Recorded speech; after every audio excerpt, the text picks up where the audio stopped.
আলুর ফলন বাড়াতে বা অধিক পরিমাণে ফলন পেতে আমাদের আলুর গাছের বয়স ৬০ দিন থেকে ৯০ দিনের এই মধ্যবর্তী সময়ে কিন্তু আমাদের বেশ কিছু পরিচর্যা করতে হবে এবং এই সময়ে কিন্তু আমাদের গাছে যেমন বেশ কিছু রোগ আক্রমণ করবে।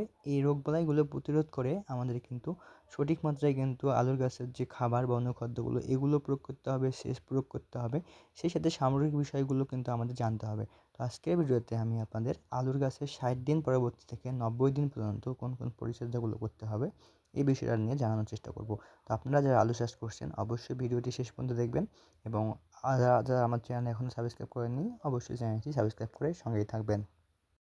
আলুর গাছের বয়স ৬০ দিন হয়ে গেলে বা ৬০ দিনের আশেপাশে হয়ে গেলে আমাদের অবশ্যই আমাদের আলুর জমিতে ৩য় সেচ দিতে হবে এবং এই ৩য় সেচ দেওয়ার পূর্বে আমাদের লক্ষ্য রাখতে হবে আমাদের জমিতে যদি ব্লাইট রোগ বা লেট ব্লাইট রোগের আক্রমণ থাকে সেই ক্ষেত্রে অবশ্যই আমাদের একটু ওষুধ স্প্রে করে দিতে হবে, তারপরে কিন্তু আমাদের জমিতে সেচ দিতে হবে।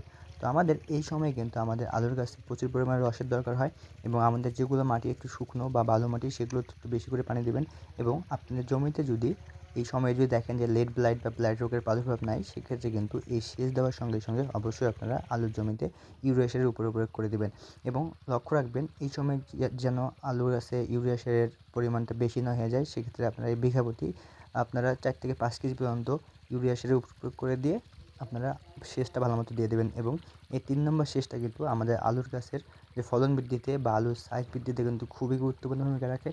অবশ্যই মাথায় রাখবেন এই ৩ নম্বর সেচটা যদি অতিরিক্ত হয়ে যায় সেক্ষেত্রে কিন্তু আপনাদের জমিতে এই দাঁত রোগ বা স্কাব রোগের প্রাদুর্ভাব হতে পারে। সেক্ষেত্রে অবশ্যই নাইট্রোজেন সারের ব্যবহার আপনারা করবেন না। যে সকল জমিতে স্কাব রোগ বা দাঁত রোগ পূর্বে হয়েছিল সে সকল জমিতে পানির পরিমাণ খুব কম দিবেন এবং যদি পারেন তাহলে ইউরিয়া সার না দেওয়াই ভালো। কারণ যে সকল জমিতে এই স্কাব রোগ বা দাঁত রোগ হয় সে সকল জমিতে ইউরিয়া সারের প্রয়োগ না করাই আমাদের জন্য সবচেয়ে উত্তম। তো সেচ দেওয়ার পরবর্তী সময়ে ৩ থেকে ৪ দিন পরে আমরা আমাদের জমিতে কিন্তু একটা ছত্রাকের ওষুধ দিয়ে দেবো এবং এই সময়ে আমরা দেখতে পাই যে আমাদের ওয়েদার বা তাপমাত্রা একটু গরম থাকে এবং সূর্যের আলো সারাদিনে থাকে, রোদ থাকে। এই সময় কিন্তু আমাদের জমিতে শোষক পোকা বা জাপ পোকার আক্রমণ খুবই দেখা দেয় এবং এই জাপ পোকা কিন্তু আমাদের জমিতে আলুর গাছ নষ্ট করে দিতে পারে। তাই অবশ্যই আমরা এই জাপ পোকা বা শোষক পোকা দমনের জন্য ইমিডাক্লোপিড গ্রুপের ওষুধ অথবা আমরা যদি একটু ভারী মাত্রার ওষুধ দিই সেক্ষেত্রে পাইমাত্রাজিন প্লাস 19 গ্রুপের ওষুধ প্রতি লিটার পানিতে ১ গ্রাম নিয়ে আমরা আমাদের জমিতে স্প্রে করব এবং এর সাথে অবশ্যই আমরা এই ছত্রাকনাশক যেগুলো আছে যেমন সাইমোক্সিলিন গ্রুপের ওষুধ অথবা মেটাক্সিল গ্রুপের ওষুধ অথবা ডাইমিথাম গ্রুপের ওষুধ প্রতি লিটার পানিতে আমরা ২ গ্রাম এবং যেটা আমরা বিভিন্ন নামে চিনি যেমন মাইকেরা, তারপরে হচ্ছে আপনার সাইমোক্সালিন অথবা আপনারা যদি হাসিন, এই ধরনের যে ওষুধগুলো আছে প্রতি লিটার পানিতে ২ থেকে ৩ গ্রাম পর্যন্ত নেবেন এবং অবশ্যই এর সাথে আপনারা কার্বন ডাইজিম দিবেন। কারণ এই সময় আমাদের আলুর গাছে অতিরিক্ত যদি গ্রোথ থাকে সেই গ্রোথকে কিন্তু আমাদের দমন করে দিতে হবে। তাই আমরা অবশ্যই প্রতি লিটার পানিতে ২ গ্রাম কার্বন ডাইজিম যেমন নোইন অথবা অন্যান্য যে কার্বন ডাইজিমগুলো আছে কিউবি এই টাইপের যে কার্বন ডাইজিমগুলো পাওয়া যায় সেগুলো প্রতি লিটার পানিতে ২ গ্রাম নেবেন এবং এর সাথে অবশ্যই আপনাদের জমিতে যদি লেট ব্লাইট বা ব্লাইটের প্রাদুর্ভাব খুব বেশি হয় তাহলে কিন্তু আপনারা একটা ভারী মাত্রার ডোজ যেমন মিস্টার টপ অথবা তারেদ এগুলো প্রতি লিটার পানিতে ০.৫ মিলি দিয়ে আপনারা আপনাদের জমিতে এই পানি দেওয়ার পরবর্তী সময়ে কিন্তু স্প্রে করে দেবেন। এতে করে আপনাদের আলু গাছে অতিরিক্ত গ্রোথ থাকলে যেমন কমে যাবে, এর পাশাপাশি আপনাদের জমিতে যদি কোনো রোগবালাই থাকে বা জাপ পোকার আক্রমণ থাকে সেগুলো কিন্তু দমন হয়ে যাবে। এই স্প্রে করার ৭ থেকে ৮ দিন পরে আমরা আমাদের জমিতে আরেকটি স্প্রে করে দেবো। এবার আমরা লক্ষ্য করব যে আমাদের জমিতে কোনো ব্লাইট রোগ বা লেট ব্লাইটের প্রাদুর্ভাব আছে কিনা। যদি থাকে বা নাও থাকে সেক্ষেত্রেও কিন্তু আমরা ম্যানকোজেব প্লাস ম্যাটাক্সিল অথবা ম্যানকোজেব প্লাস হাইমোক্সালিন অথবা ম্যানকোজেব প্লাস ডাইমোথাম গ্রুপের যে ওষুধগুলো আছে যেগুলোর নাম আমি অলরেডি বলে ফেলেছি, এই ওষুধগুলো প্রতি লিটার পানিতে ৩ থেকে ৪ গ্রাম নেবেন এবং এর সাথে অবশ্যই আপনারা আপনাদের জমিতে যে ভিটামিন বা পিজিআর বা অনুখাদ্য অবশ্যই ব্যবহার করবেন।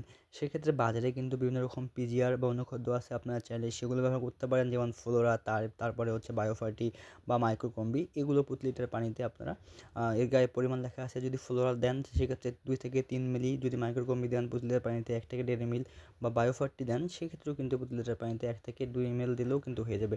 যদি এগুলো যদি আপনারা ব্যবহার না করতে চান সেক্ষেত্রে আপনারা কিন্তু যে ম্যাজিক ট্যাবলেট বা হচ্ছে জিব্রেলিক অ্যাসিড আছে সেগুলো অবশ্যই ব্যবহার করবেন। তো এই জিব্রেলিক অ্যাসিড ব্যবহার করার সময় অবশ্যই আপনারা খেয়াল রাখবেন যেন আপনারা অতিরিক্ত মাত্রায় এই জিব্রেলিক অ্যাসিড প্রয়োগ না করেন। সেক্ষেত্রে আপনারা প্রতি ট্যাঙ্কি পানিতে ১ গ্রাম জিব্রেলিক অ্যাসিড প্রয়োগ করতে পারেন। বাজারে বিভিন্ন রকম জিব্রেলিক অ্যাসিড পাওয়া যায়। আপনাদের এলাকায় যেটা সুপরিচিত বা ভালো সেরকম জিব্রেলিক অ্যাসিড ব্যবহার করতে পারেন। তো এগুলো ওষুধ আপনারা একসাথে নিয়ে আপনাদের জমিতে স্প্রে করে দেবেন।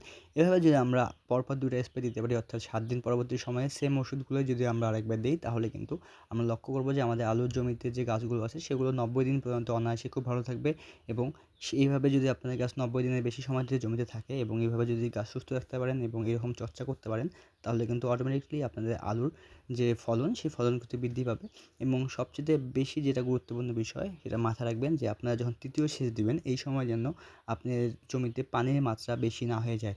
তাহলে কিন্তু অবশ্যই আপনার জমিতে দাদ রোগ বা যে স্কাব রোগ সেটা কিন্তু আক্রমণ করবে এবং আরেকটা জিনিস লক্ষণীয় সেটা হচ্ছে আমাদের কৃষকরা কিন্তু এই ৩য় সেচ দেওয়ার সময় এলোপাথারি ইউরিয়া সার প্রয়োগ করে। আপনারা অবশ্যই লক্ষ্য রাখবেন যে আপনার জমিতে যদি ব্লাইট রোগের প্রাদুর্ভাব থাকে তাহলে এই ইউরিয়া সার বা নাইট্রোজেন সার প্রয়োগ করা থেকে বিরত থাকবেন। তা না হলে কিন্তু আপনাদের আলুর গাছগুলো নষ্ট হয়ে যেতে পারে। তো এই বিষয়টা খুবই লক্ষণীয়। আশা করি এভাবে যদি আপনাদের আলুর জমিতে আপনারা সুষম মাত্রায় এইভাবে ওষুধ স্প্রে করেন এবং পরিচর্যা করেন তাহলে কিন্তু অটোমেটিক্যালি আপনাদের আলুর ফলন ভালো হবে এবং আলু চাষেও অসংখ্য ভিডিও আমাদের এই চ্যানেলে দেওয়া আছে এবং কৃষিভিত্তিক যে কোনো তথ্য ও পরামর্শ পেতে অবশ্যই কমেন্ট করতে পারেন এবং আপনাদের যদি কোনো মতামত দেওয়ার থাকে সেক্ষেত্রেও কিন্তু আমাকে জানাতে পারেন। আপনাদের সবাইকে অসংখ্য ধন্যবাদ।